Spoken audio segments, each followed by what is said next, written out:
Hi there. We're back with Hairball. My name is Llyn Hunter, Lynhunter. I've been spelling my name at the beginning of these videos primarily because my name is rather unusual. I spell it with two L's, one N. It comes from I fell in love with things Welsh when I was rather young. If you've never read Lloyd Alexander's Palladian Chronicles, and I'm not sure I'm pronouncing that right. I've never pronounced it really right. But they're the Book of Three. Let's see here. So I can't remember all of them right now, but it's Lloyd Alexander. Book of Three is the first one. Black Cauldron's the last. Disney made a film about it, based on they're loosely based on the film the Mabinogi, or I'm sorry, the Welsh set of books called the Mabinogion. If you've never read those, they're kind of hard to find, but it's a very cool mythology of the Welsh people. And I fell in love with a lot of things Welsh after I read that, and lakes in Welsh are spelled L-L-Y-N, and double L's in Welsh are pronounced with a TH. It's a th sound. Llyn is the way you would actually pronounce my name in Welsh, and I really love the way it was spelled, and so when I was able to, I changed the spelling of my name to L-L-Y-N. So it's two L's, one N. If you're looking for me on the web, that's where you'll find me. I've been in animation for 30 years. I was a storyboard artist primarily. And along with that, I also illustrate. And that's where this is coming from. I've been a watercolorist since probably the 5th grade, I can honestly say, is when I started painting in watercolor. I got a set of Peacock watercolors from the drugstore. Peacock was basically Crayola made them, and they're pretty good watercolors for a cheap watercolor set. If you can find Peacock watercolors, I'm not sure. I'll have to check online what they cost nowadays, but they were very inexpensive for me when I was 10, 11 years old. And my 5th grade teacher, Mrs. Fugate, actually taught us how to use watercolors, and I got hooked on them then, and I have been using them as one of my main mediums ever since then. So I've been painting in watercolor for quite some time, and technically I've had a couple of classes in watercolor. I had some in college. Actually, one in college. I've only had one. Now that I think of it, I've had one watercolor class.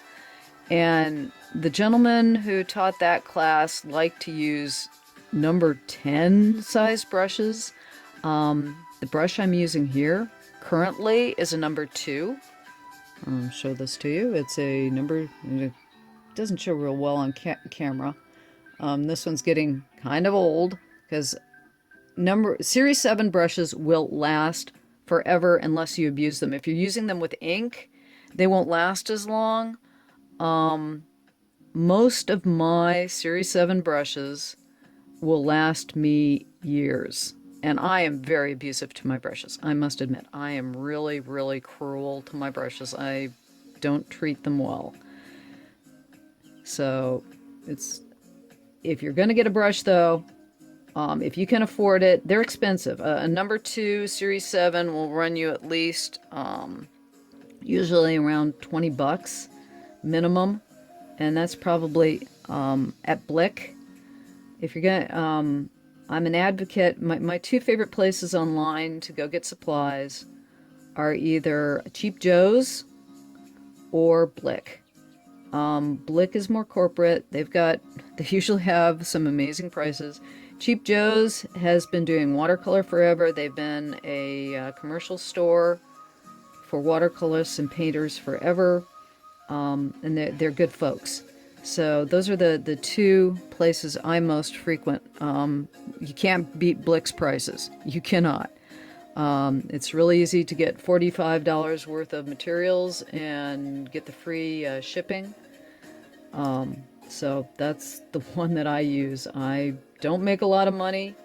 When I'm working in animation, I do make a good salary. One of the reasons why I went into animation, along with the fact that I'm a storyboard artist. So I get to do a lot of acting, and I'm not particularly pretty. I'm the wrong size. I'm about 5'4", so I could never per se be an actress, or I would, if I were anything, I might be a character actress. And that life, oh my lord, I don't know how actors do it. You know, constant rejection when you apply for jobs and what have you. It's not the job for me. But I love to act. I love emoting. I love doing that sort of thing. So the thing is that storyboard art was a great place for me to go. I started out wanting to be a children's illustrator. Still do some of it. I mean, I do it for myself. I publish my own kids' books. If you want to check out some of the books that I've published already, I have punnies and encyclopedias of monsters, my little book of monsters. They're basically a series of traditional mythological creatures done in chibi style, from all over the world, all over time, and with nice descriptive poems. So they're like primers for if you don't know about mythological creatures. They all have real monsters from real mythology, and they're great for if you just want an introduction to the real monsters of the world, or if you have a child who likes to get introduced to that. Plus the poems are a lot of fun. They're both fun and informative. They're at my Store Envy, which is your regular storeenvy.com, and then again my name, LLYNHUNTER.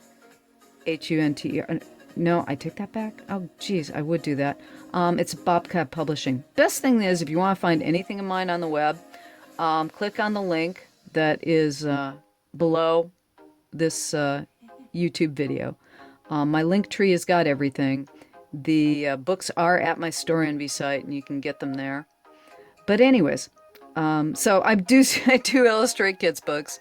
I publish them myself because they're unusual, and try to find a publisher who wants to do traditional mythology and in poetry form at that, and you're going to have trouble. I did, so I published my own. But again, back to why I became a storyboard artist.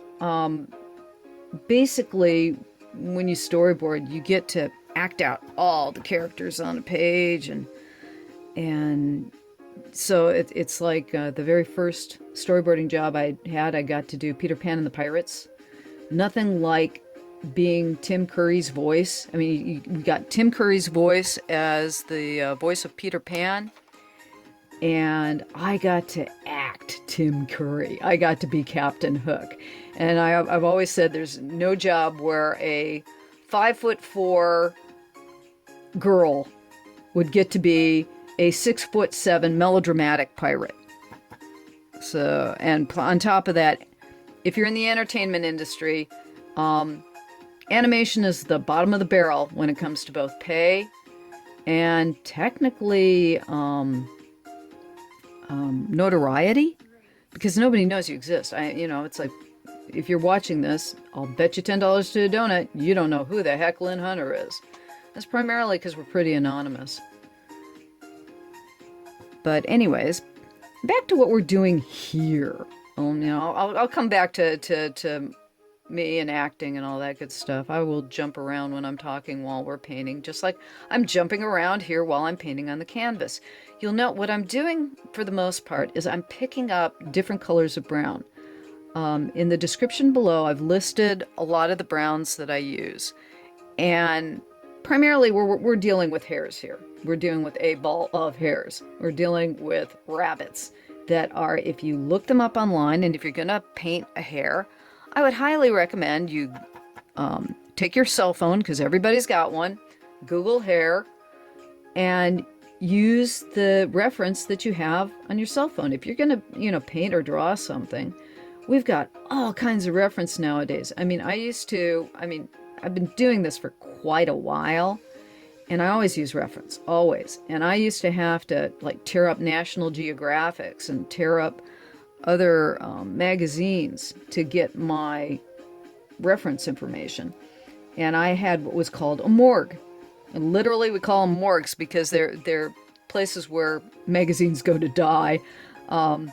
You tear up your magazines and you file them, and you need a picture of a hare or a rabbit, you go to your rabbit file. And ever since the internet, oh my lord, that's made things so much easier. All you have to do is Google a word and you've got reference. So there's no excuse nowadays for not having reference. You got something to look at. That's a joy.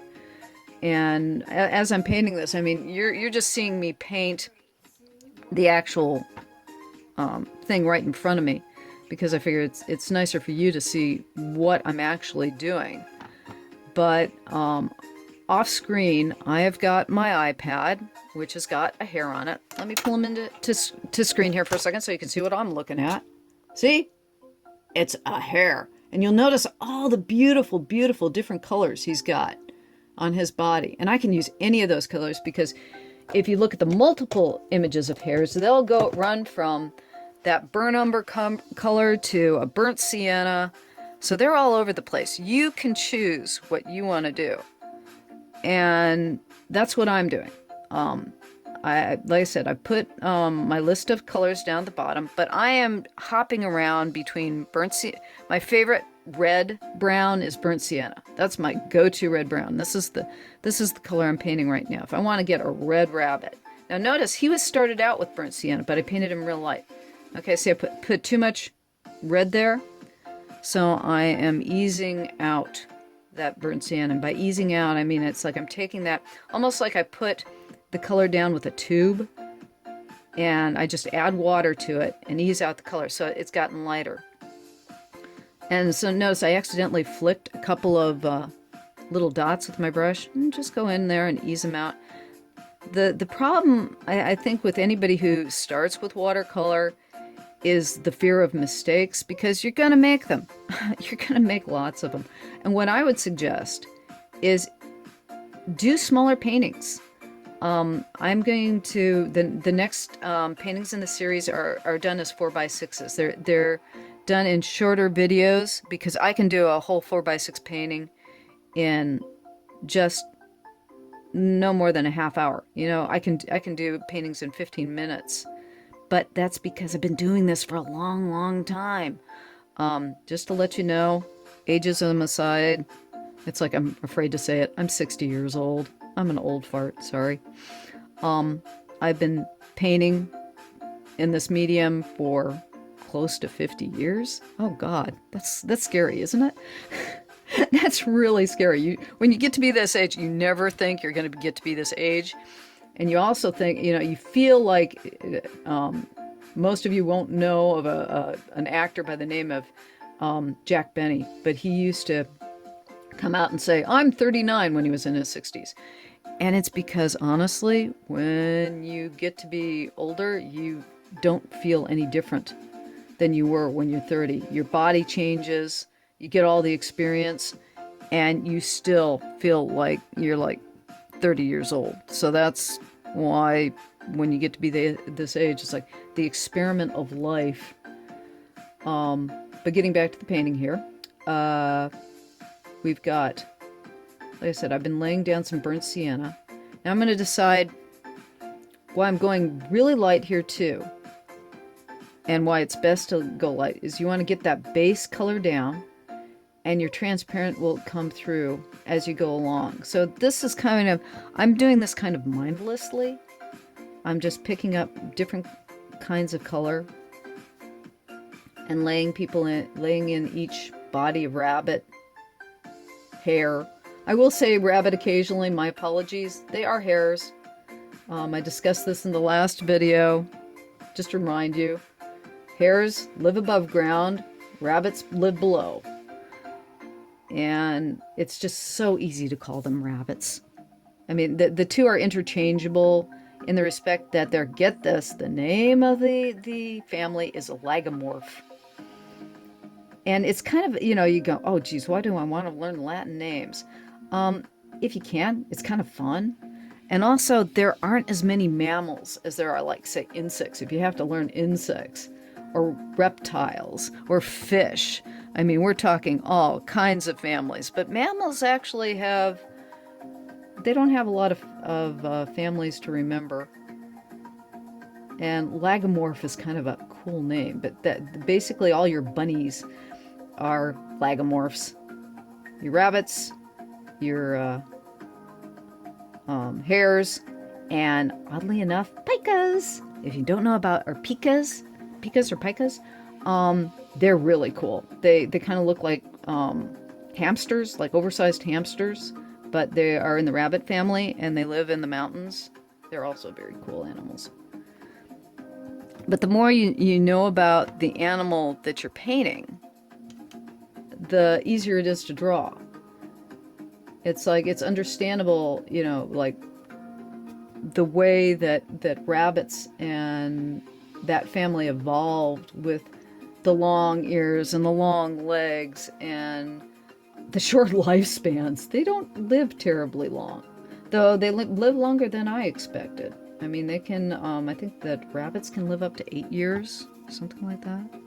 But it's like when you learn about dogs and cats, whereas your average dog will only live about 12 to 14 years, your average cat will live up to 20.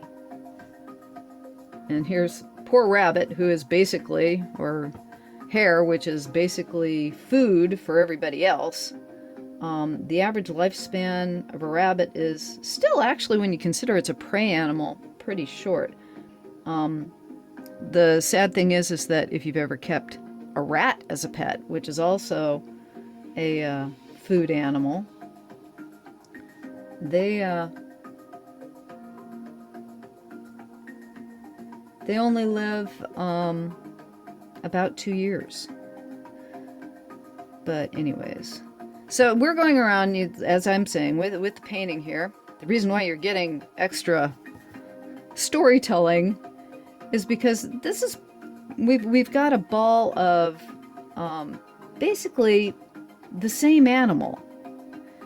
When you're doing something like this, if you're doing a group of animals, actually it's kind of fun because you're actually doing the same animal and you're adjusting. You're making shorter faces or longer faces, or different positions or turnarounds. But it's technically same animal over and over again. So you get to, this is a great practice for, okay, I'm doing a variety of the same thing. So right now I'm going all over the piece. I'm jumping from hair to hair to hair to hair. I'm shifting between I'm basically 4 basic colors right now. I'm shifting between burnt sienna, sepia, raw umber, and burnt umber. And getting each one that I can. So we're getting an overall look.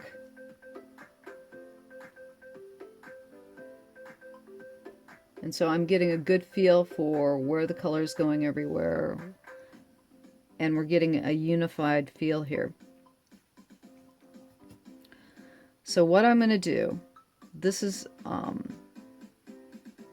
after our first initial drop. I'm going to finish up this portion because it's going to take me, I've been talking to you for about 20 minutes here. And you can tell we've gotten a basic overall coloring of all the animals in about 20 minutes. I'm going to turn off the camera and I'm going to go in and get some more detail done on these guys, because basically what I'm going to continue doing is doing what I've been doing right now over and over again until I get these guys darker. So I'm just going in with a variety of those 4 basic colors over and over again. So I am going to turn off the camera now because it's going to be boring for you to watch me do that over and over and over again. For basically, it's going to go on for probably another, I would say, hour. I'll let you know exactly how long it took me when I turn on the camera again. Then we're going to go through some of the finishing touches, which would be the shadows. I'll show you how I'm going to put in the shadows with purples and blues. And then the final touches on the ground. That'll be about a 45-minute piece. And I'll throw in one more 15-minute on and off for the final, so you can see how I do that. And that's it for now. I'm going to turn off the camera. We're going to come back and we'll do exactly what I told you. So wait for it. For me, it's going to be hour and a half or so. For you, it's going to be a few seconds. Okay? Talk to you later. Bye.